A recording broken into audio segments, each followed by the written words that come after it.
Hello guys, welcome back to our today, and I'm telling you how to make slime, hard slime. So let's get the thing. First you need hand soap. Leave that there.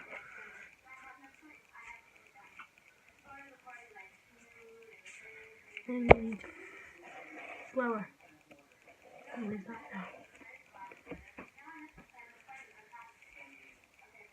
And you need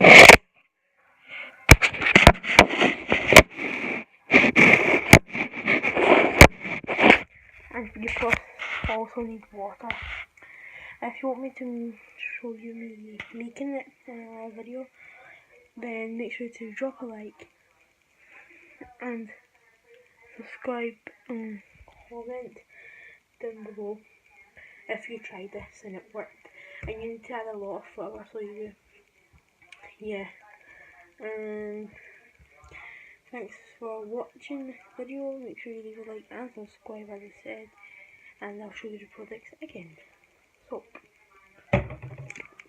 flour, water, and you can attempt it with toothpaste, people say. That's what I tried here. This one's the pipe. Food colouring can make it go different colours. And you also have to put it in the freezer for 30 minutes. Don't forget that's a very very important thing. And subscribe. Thanks.